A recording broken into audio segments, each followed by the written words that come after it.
오늘 우리에게 주시는 말씀은 예수님의 마음으로 13번째 시간 세상을 보기입니다. 예수님의 마음으로 세상을 보기. 핑크대왕 퍼시라는 동화가 있습니다. 이 동화는 영국의 동화 작가 콜린 웨스트라는 분이 이 동화를 만들었는데요. 내용은 이렇습니다. 핑크대왕 퍼시라는 이름을 가지고 있는 왕이 핑크색을 너무 좋아한 거예요. 강박증에 걸릴 정도로. 그래서 모든 자기가 쓰는 물건, 옷, 그 다음에 건물, 침구류 모든 걸 다 핑크색으로 만들어 보는 거예요. 너무 좋아한 나머지 심지어는 음식도 핑크색 음식만 먹는 거예요. 왕의 권력이 있다 보니까 어느 날 이제 안 되겠다, 나라 전체를 핑크색으로 만들어야겠다 라는 생각으로 국가의 법을 제정해서 모든 백성들은 핑크색 옷을 입고 핑크색 집에서 나와 같이 핑크색 음식을 먹어야 된다고 법을 반포했습니다. 물론 없었어요. 이제 다 핑크색으로 만들었어요. 와, 이제 모든 게 핑크색으로 됐으니 좋다. 그런데 한 가지 핑크색으로 못 만든 게 있었어요. 하늘이에요, 하늘. 나무도 산도 모든 걸 다 핑크색으로 물들였는데 하늘만은 어떻게 할 수가 없었던 거예요. 그래서 자신의 스승을 불러다가 스승에게 저 하늘을 핑크색으로 만들 수 있는 방법을 고안하라고 지시를 내립니다. 아무리 스승이지만 왕의 명령이 무섭잖아요. 어떻게 할까 고민하다가 떠올린 아이디어가 있어요. 핑크색 안경을 쓰게 하자. 그래서 핑크색 안경을 구해다가 이걸 쓰시면 하늘도 핑크색으로 보입니다. 그래서 그 안경을 딱 쓰니까 진짜 모든 것이 다 핑크색으로 보이는 거예요. 왕이 너무 행복했다는 거예요. 사실 이 얘기는 서울대학교 심리학과 교수인 최인철 교수님이 프레임이라는 책에서 이 동화를 인용하면서 이 안경이 결국 프레임이다. 핑크색 안경을 쓰면 모든 것이 핑크색으로 보이듯이 사람이 자신의 생각 속에 뭘 좋아하는 것, 또 뭘 지지하든지 뭘 붙들든지 그것이 프레임이 되어서 그 관점으로 세상을 보게 되어 있다. 그 얘기를 하기 위해서 이 동화를 인용했어요. 그러면서 부제가 뭐였냐면 나를 바꾸는 심리학의 지혜라는 부제예요. 나를 바꾸기 위해선 우리가 세상을 보는 프레임이 바뀌어져야 된다는 거죠. 여러분, 세상을 보는 관점을 프레임이라고 볼 수 있습니다. 그래서 세계관이라는 우리가 표현을 많이 쓰는데 결국 세계관은 자신이 갖고 있는 안경과 같은 프레임을 뜻해요. 그러면 여러분 지금 어떤 프레임, 어떤 안경을 쓰고 있습니까? 어떤 세계관을 갖고 있습니까? 이 딱 같은 질문인 것이죠. 그런데 이런 것이 문제가 되는 이유는 뭐냐면 이 프레임을 갖고 있다 보면 사실을 보기보다 진실을 보기보다 보고 싶은 대로 보고 듣고 싶은 대로 듣게 돼요. 그래서 자신이 가지고 있는 프레임이 더 강하게 되어서 모든 것들을 이 프레임으로만 보려고 하는 문제가 생기는 것이죠. 여러분 혹시 프레임 전쟁이란 말 들어보셨습니까? 프레임 전쟁이 뭐냐면 사람들에게 가지고 있는 프레임을 서로 빼앗으려는 전쟁이에요. 정치인들은 표를 더 받기 위해서 프레임 전쟁을 벌이죠. 언론의 기사를 통해서 프레임 전쟁을 벌여요. 교육가들은 어떻게 할까요? 자기가 원하는 교육 이상을 이루기 위해서 학생들을 교육하는 데 있어서 그 프레임을 계속해서 교육시켜서 그들을 교육하죠. 또 사업가들은 어떻게 하죠? 물건을 많이 팔기 위해서, 이익을 얻기 위해서 이 물건을 쓰면 좋다라는 프레임을 계속 광고를 통해서 사람들에게 인식시켜 주려고 하는 거예요. 그래서 SNS에 유명인이 그 물건을 쓰고 좋다 하면 그 프레임이 생겨서 그 물건을 구매하게 되고 좋은 평가를 하게 되는 것이 일반적인 예죠. 그러다 보니까 이 사회 속에는 수많은 프레임 전쟁이 일어나고 있어요. 각자가 원하는 세계관을 더 갖게 해서 자기가 이익을 얻으려는 사람들로 가득 차 있습니다. 좋은 예로 정치인들이 쓰는 프레임이 있죠. 얼마 전에 국민연금이 바뀌었다는 소식 들었죠? 여러분 어떠셨어요? 그 얘기 듣고 기사에 이렇게 났어요. 더 내고 더 받는다. 긍정적인 프레임입니까? 부정적 프레임입니까? 긍정적 프레임이죠. 더 내고 더 받는다고 하니까. 그래서 수치를 보여주는데 5% 더 내고 3% 더 받는다. 지금 보세요. 산수를 할 줄 알면 아니 더 5%더 내고 3%더 받으면 이게 마이너스예요, 플러스예요? 마이너스죠. 그런데 더 내고 더 받는다니까 뭐 깊이 생각해보지 않고 좋은 프레임으로 긍정적 프레임이 딱 다가오는 거예요. 그런데 이게 긍정적인 이유는 지금 연금을 안 내는 사람들, 지금 연금 수혜 혜택을 곧 받을 사람들에겐 굉장히 좋은 소식이에요. 3%더 받을 수 있으니까. 그런데 젊은 사람들은 어떨까요? 계산을 해봤더니 연금 수령할 때까지 5천만 원 가량을 더 내게 돼 있고 월급 한 300만 원 사람 기준인 사람을 예를 들면 그리고 나중에 받을 때는 2천만 원을 더 받게 된답니다. 플러스예요, 마이너스예요? 마이너스죠. 그러니까 지금 이걸 추진하려는 사람은 긍정적으로 기사를 내고 좋은 프레임을 걸어서 사람들이 이거를 좋게 인식하게 하려고 할 테고 이걸 반대하는 사람들은 어떻게 하겠어요? 이건 사기다, 사기. 이 젊은 세대의 피를 빨아먹으려고 하는 기성세대들의 이 탐욕이다라고 주장을 하겠죠. 여러분 이 양 프레임이 계속 지금 지금 우리 살아가고 있는 이 시대 속에 뉴스 가운데 있다는 거 아시고 계실 거예요. 여러분 지금 프레임 전쟁 가운데 살고 있어요. 정부가 복지 확대를 위해서 세금을 더 걷겠다고 하면 좋은 프레임인 줄 알고 세금 내는 것을 기꺼이 하겠다고 생각하지만 아니 세금을 늘리겠습니다 이 말하면 누가 세금 더 내는 걸 좋아하겠어요? 이런 시대 속에 살고 있다 보니까 수많은 언어와 수많은 개념으로 우리를 프레임으로 씌우려고 하고 그것으로 본인들이 원하는 그런 방향으로 이끌어 가려고 하는 일들이 지금도 치열하게 일어나고 있습니다. 그래서 지금 뉴스는 프레임 전쟁터예요. 뉴스를 보다 보면 엄청난 싸움이 벌어지고 있습니다. 똑같은 사건을 놓고도 다른 단어를 쓰는 거예요. 그래서 그 뉴스를 보고 같은 프레임을 가진 사람이 더 강한 지지와 또 더 강한 주장을 하게 하기 위해서 열심히 싸우고 있는 것이죠. 심지어는 가짜 뉴스까지도 등장해서 그것을 믿게 만들고 그것을 믿고 그것이 진실인 것처럼 여기게 만드는 세상 속에서 살고 있습니다. 예수님의 마음으로 시리즈를 제가 설교 준비하면서 그런 생각이 들었어요. 저도 뉴스를 자주 보면서 우리 그리스도인들은 그러면 이 뉴스 속에서 이 프레임 전쟁 속에서 이 세계관 전쟁 속에서 어떻게 살아야 되는가? 어떻게 살아야 되는가? 무엇이 옳고 그른지 어떻게 구분할 것인가? 이 나라와 이 정치 어떻게 바라봐야 되는가? 교회를 어떻게 바라봐야 되는가? 수많은 비난과 손가락질을 받고 있는 교회는 어떻게 바라봐야 되고 어떻게 나아가야 되는가? 그리고 우리는 서로를 어떻게 바라봐야 되는가? 우리 기성세대와 젊은 세대 서로를 어떻게 바라봐야 되는가? 그 질문 때문에 오늘 이 말씀을 증거하게 됐습니다.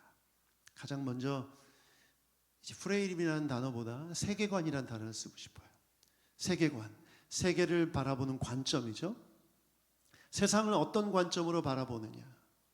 핑크색 안경을 쓰면 다 핑크색으로 보이고 빨간색 안경을 쓰면 다 빨간색으로 보이고 파란색 안경을 쓰면 다 파란색으로 보입니다.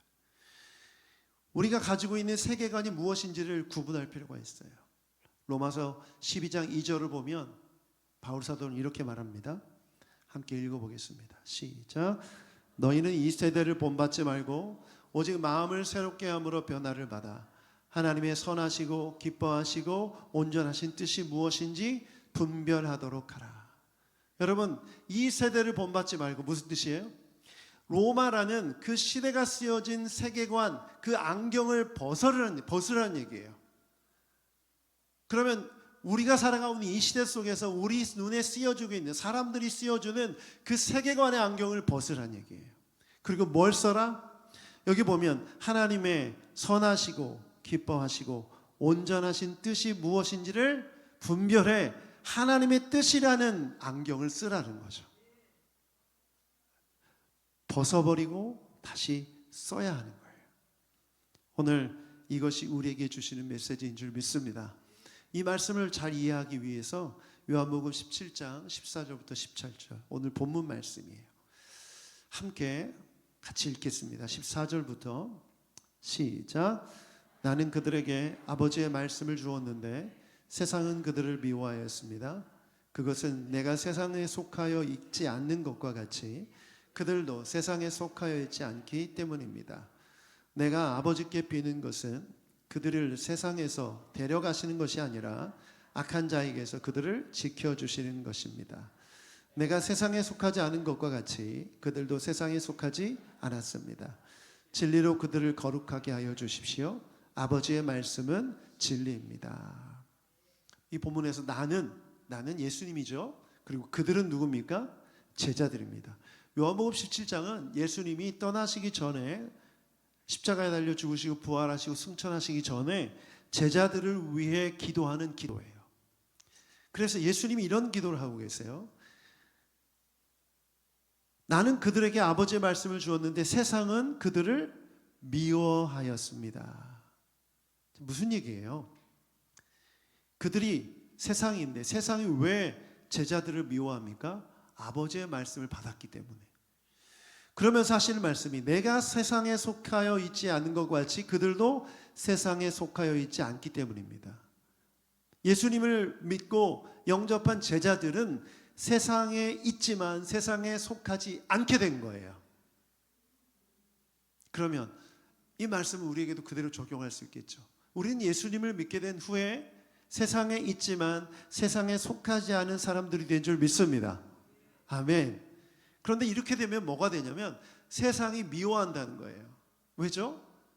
전혀 다른 세계관을 갖게 되는 거거든요. 세상을 다르게 보는 거거든요. 그러니까 미워할 수밖에 없는 거예요.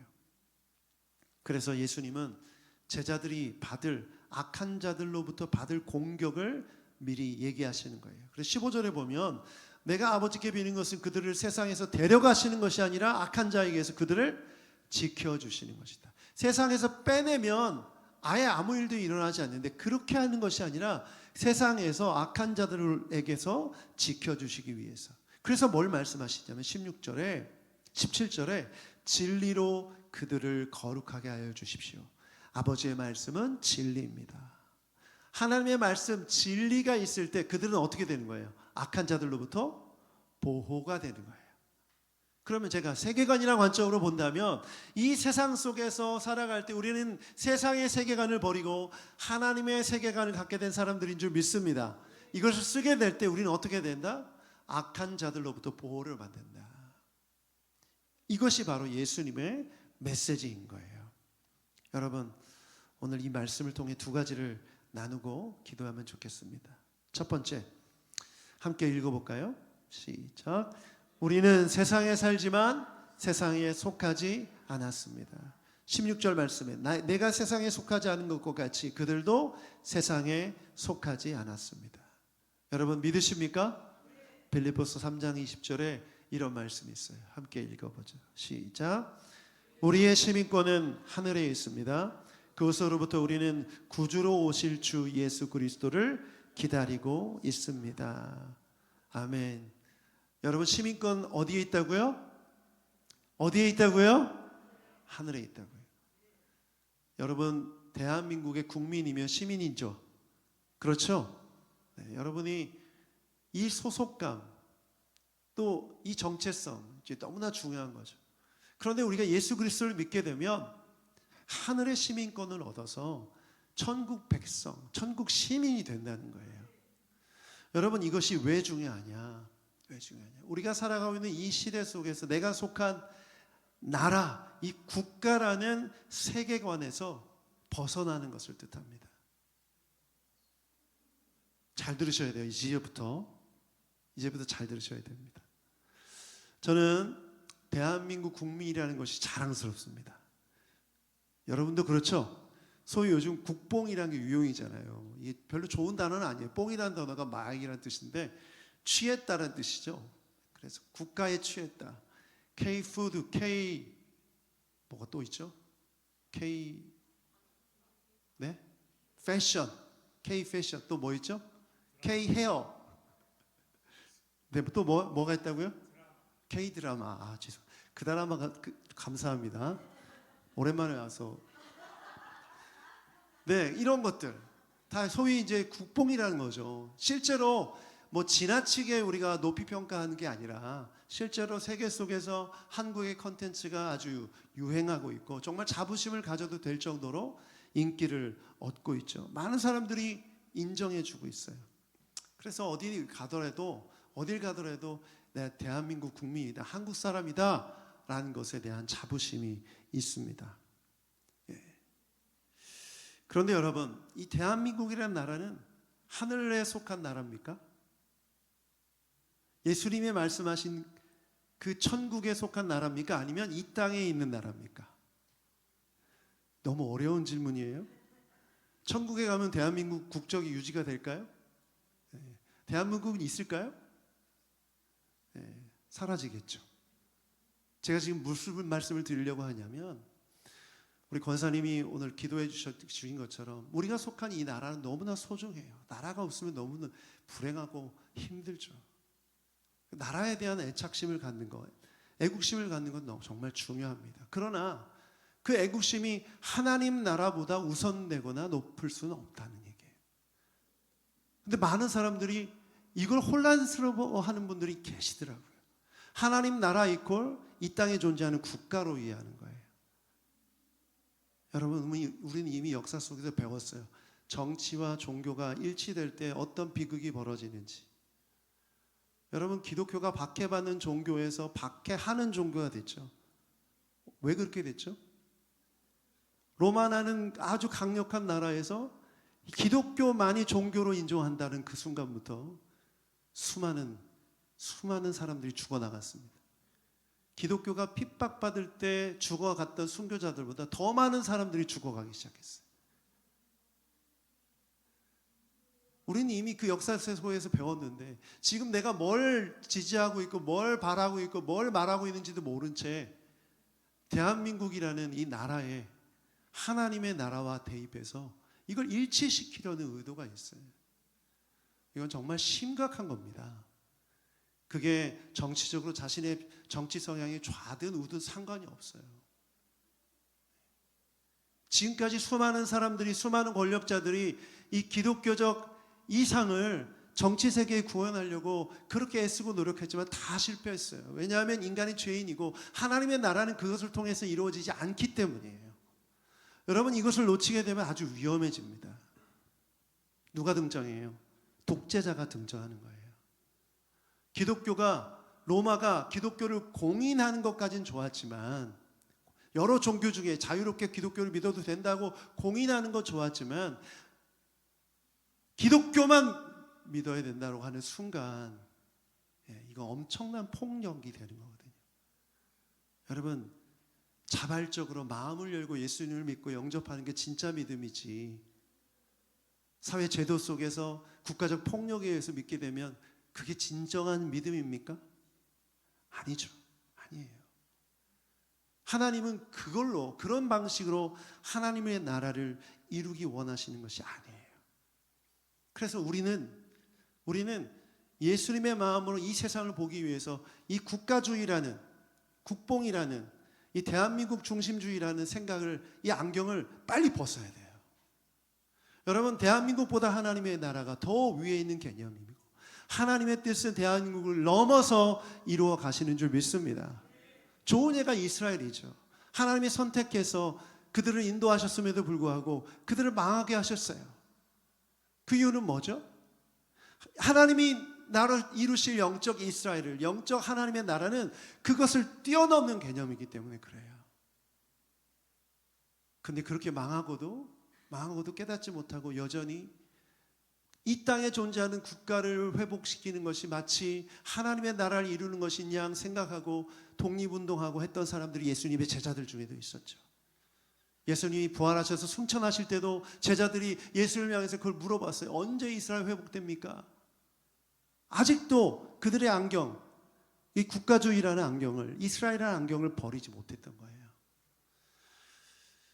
다시 한번 말씀드립니다. 저는 대한민국을 사랑합니다.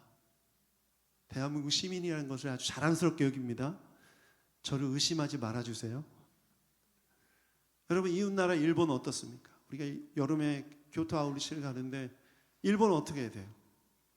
일본 때려 죽일 나라입니까? 우리나라를 압제했으니 그렇게 나쁜 놈들 다 죽어야지. 여전히 사과하지 않고 너무나 밉고, 한편으로는 어떤 분들은 일본이 우리를 도와줬으니까 잘 살게 됐지, 이런 얘기하는 분들도 계시고, 지금 세상 밖에 얘기를, 우리 교회 밖에 얘기를 하는 게 아니라 교회 성도들 얘기하는 거예요. 우리 중에도 이런 두 가지 양분된 생각을 가지고 있는 분들이 계실 거예요. 여러분, 일본이라는 국가보다 하나님의 나라가 더 위라면, 일본에 있는 수많은 영혼들을 사랑하셔서 그들을 구원하시고자 하는 하나님의 뜻을 여러분 먼저 믿고 순종하는 여러분 되길 축복합니다. 나 일본이라 아울렛이 안 가, 이런 마음이 없길 축복합니다. 오히려 그런 마음 있는 분들 가셔야 돼요. 요나가 어딜 갔습니까? 원수한테 갔어요. 니느웨. 우리를 침략하고 우리를 고통스럽게 했던 그 원수를 향해서 하나님은 가라고 하시는 거잖아요. 일본 미워하시는 분들 다 교토 아울렛 신청하시길 축복합니다. 아멘. 나 안 미워하니까 안 갈래, 이러면 안 되고. 중국은 어떻습니까? 요즘 난리예요. 우리 기독교인들이 중국 하면 막 벌벌벌 떨어요. 막 이 분노해서 떨기도 하고. 모든 원인에는 중국이 있어요. 지금 우리가 이렇게 혼란스러운 이유는 중국 때문이고, 중국이 지금 우리나라를 침략하려고 하고 있고, 얘기하다 보면 기승전 중국이에요. 중국 사이트 쓰지 말라고 그러고, 중국 쇼핑하지 말라고 그러고, 중국과 어떤 거래도 하면 안 된다고. 물론 그런 요소들이 있을 수 있겠죠. 여러분, 그러나 하나님의 나라, 하나님의 역사, 하나님의 다스림은 우리가 생각하고 우리가 바라보는 그 국가의 개념을 뛰어넘는 개념이에요. 그렇다면 단순히 지금 내가 살고 있는 이 시대, 이 세상 속에서 그런 뉴스들 통해서 내가 앉아있는 책상 위에서, 의자 위에서 생각할 것이 아니라 정말 높은 곳에서 모든 것을 알고 계시고 다스리시는 하나님의 관점, 하나님의 세계관, 이것을 갖는 여러분 되길 축복합니다. 지역적인 것에 너무 영향받지 마세요. 그러므로 여러분, 국가주의, 민족주의라는 안경을 벗으셔야 돼요. 이걸 벗어야만 진정한 복음, 진정한 역사의 주관자 되신 하나님을 만나게 되는 줄 믿습니다. 나는 세상에 있지만 세상에 속한 사람이 아니에요. 우리는 천국 백성이며 천국 시민권자인 줄 믿습니다. 이사야서 55장 9절 말씀 함께 읽어보죠. 시작. 하늘이 땅보다 높듯이 나의 길은 너희의 길보다 높으며 나의 생각은 너희의 생각보다 높다. 아멘. 우리 그리스도인들은 이 프레임, 이 세계관을 가진 사람들인 줄 믿습니다. 그러므로 사람들의, 이 땅의 수준에 있는 사람들이 자꾸 우리 눈에 프레임을 씌워주려고 할 때, 안경을 씌워주려고 할 때 그걸 벗어버리셔야 돼요. 그걸 벗어버리셔야 돼요. 두 번째, 함께 읽어보겠습니다. 시작. 예수님은 하나님의 말씀이라는 안경을 주셨습니다. 이게 굉장히 중요한 거예요. 이제 세상이 주는 프레임, 그 안경을 벗어버리고 하나님의 말씀이라는 안경을 써야 되는 거죠. 이게 왜 중요하냐면, 우리가 이 세상을 살아가면서 내가 아무리 노력하려고 해도 이 프레임에서 벗어나기가 쉽지 않아요. 여전히 이 땅에서 살고 있기 때문이죠. 내가 보는 그런 수많은 미디어들, 또 사람들의 말들, 그 얘기를 들으면 그 영향을 받게 되는 거예요. 그래서 이제 그것을 벗어버리고 하나님의 말씀이라는 안경, 그 세계관을 가져야 하는 것이죠. 그래서 17절 말씀을 보면 이렇게 말하고 있어요. 같이 한번 읽어보죠. 시작. 진리로 그들을 거룩하게 하여 주십시오. 아버지의 말씀은 진리입니다. 진리가 뭐죠? 아버지의 말씀이래요. 이 말씀으로 어떻게 해달라고 했죠? 거룩. 여러분, 거룩의 뜻이 뭐예요? 구별이에요. 구별. 이 세상에 있지만 하늘에 속한 자로서 구별되기 위해서는 뭘 해야 된다? 아버지의 말씀, 진리로 살아가야 된다. 이렇게 얘기하면 너무나 일반적인 표현이기 때문에 하나님의 말씀이라는 프레임, 세계관을 가져야 된다. 하나님의 말씀이라는 안경을 쓰고 나 자신을 바라보고 사람들을 바라보고 교회와 세상을, 이 국가를, 민족을 바라볼 수 있어야 된다. 이것이 예수님의 말씀입니다. 그래서 하나님의 말씀이라는 안경을 쓸 필요가 있어요. 제가 요즘 눈이 좀 많이 침침해졌습니다. 특별히 이제 멀리 있는 건 너무 잘 보여요. 지금 여러분 표정 다 보여요. 조는 분들도 보이고, 눈을 감고 계신 분들도 보이고, 웃고 계신 분들도 보이고, 다 보여요. 마스크 쓴 분만 빼고. 근데 가까이 있는 거 너무 안 보여요. 그래서 제가 한 집사님이 돋보기를 쓰시길래 뺏어서 한번 껴봤어요. 신세계. 너무 잘 보여요. 이렇게 잘 보일 수가, 이런 세상이 있다니. 성경책도 읽기 너무 좋고, 저는 이제 패드나 폰으로 이제 성경을 읽다 보니까 글씨를 크게 키우고 있는데, 아무래도 전 세대다 보니까 종이책이나 이 활자가 더 훨씬 더 좋거든요. 근데 너무 잘 보이는 거예요. 그래서 제가 다초점으로 되어 있는 요 밑에를 보면 돋보기, 위를 보면 그냥 볼 수 있는 다초점 안경을 곧 맞추려고 합니다. 안경 쓰면 더 괜찮겠죠? 네. 제 얼굴이 좀 더 커버가 될 것 같아요. 큰 안경을 쓰도록 하겠습니다. 얼굴이 크니까. 이렇게 보이지 않던 것이 보이게 된다는 거예요. 안경을 쓰게 되면 희미하게 보이는 것들이 명확하게 보인다. 그러면 이 세상 속에서 잘 보이지 않던 것들이 하나님의 말씀이라는 안경을 쓰게 되면 세상이 보이게 되고, 그 세상 속에서 구별된 삶을 살 수 있다는 거예요. 우리의 영과 우리의 삶을 지킬 수가 있는 것이죠. 여러분, 거룩이라는 건 구별이에요. 구별하기 위해서는 보여야죠. 보여야 구별하죠. 이게 하나님의 뜻인지 아닌지 이게 구분하지 못하면 우리를 거룩하게 지킬 수가 없는 거예요. 그래서 이런 말이 있어요. 한 손엔 신문을, 한 손엔 성경을. 혹시 이런 말 들어보셨어요? 이 말은 제가 좀 좋아하는 신학자인데, 칼 바르트라는 스위스의 신학자예요. 스위스의 신학자인데 독일에서 신학자로서 신학을 가르쳤던 분이세요. 이분이 이런 얘기를 했어요.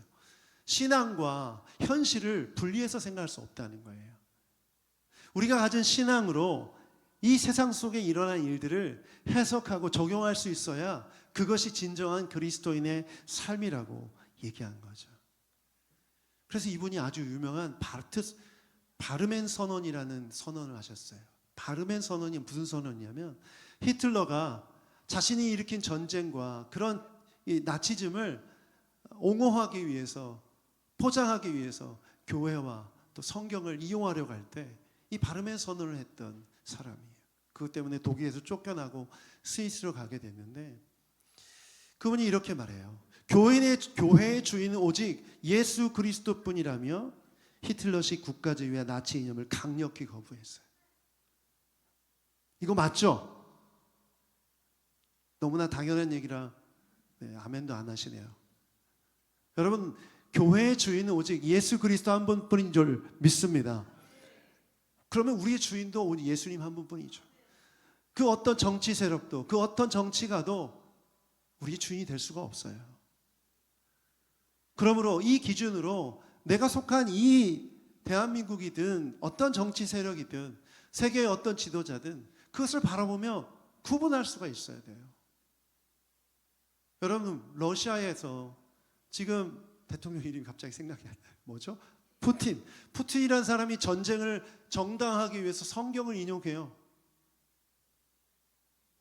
자기가 전쟁을 일으켜놓고 이 전쟁의 그 정당성을 성경을 인용해서 전쟁을 일으켰다고 얘기하는 거예요.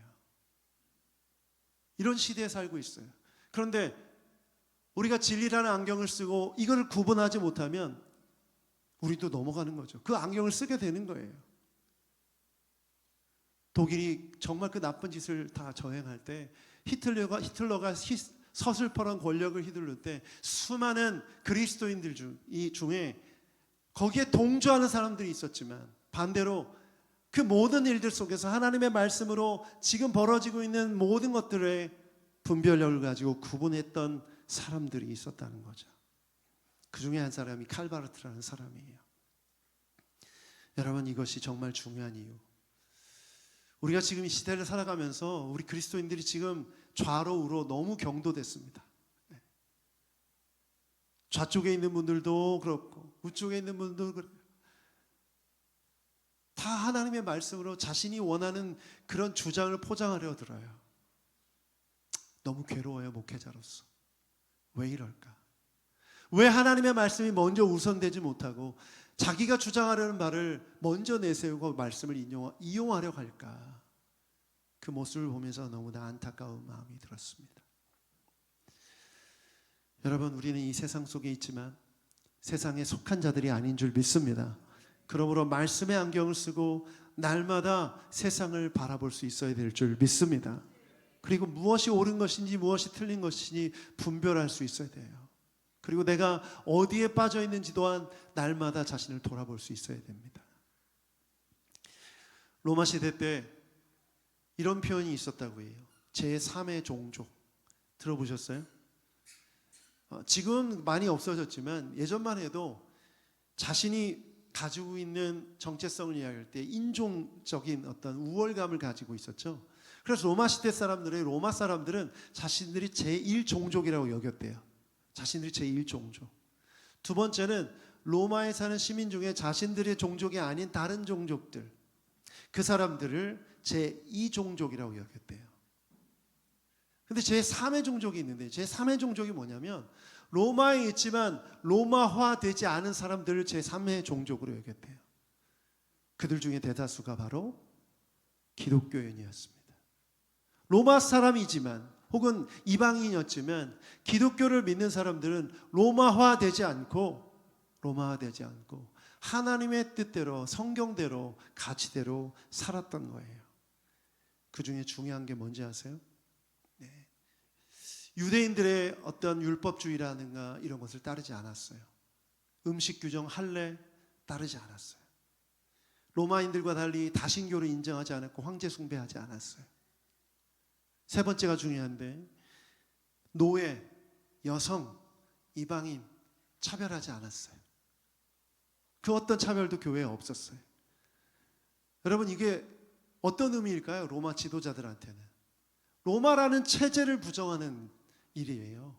로마의 질서를 흔드는 일이에요. 놀랍게도 기독교인들이 막 기하급수적으로 늘어나는 거예요. 로마 체제가 흔들리겠죠. 그래서 미움을 사게 되고 박해를 받게 된 거예요. 그럼에도 불구하고 그들은 로마라는 세상 속에서 하나님의 말씀대로 살려고 목숨을 걸고 나아갔어요. 절대 폭력을 휘두르지 않았고 묵묵히 믿음을 지키며 죽어갔어요. 놀랍게도 그렇게 핍박을 하는데도 제3의 종족이라고 그렇게 비난을 받고 그렇게 멸시를 받는데도 더 믿음의 사람들은 더 많이 늘어났어요. 감당할 수가 없게 된 거죠. 저는 여기에 아주 중요한 메시지가 있다고 생각합니다. 이 세상에 살지만 이 세상에 속하지 않는 제3의 종족이 우리는 돼야 돼요. 누가 씌워진 프레임에 의해서 치우치지 않고 하나님의 말씀으로 삶의 중심을 잡고 예수님의 말씀을 따르며 살아가는 사람들, 그것이 진정으로 거룩하게 구별된 하나님의 백성, 하나님의 자녀인 줄 믿습니다. 우리 새노래교회가 그런 성도들이 되길 축복합니다.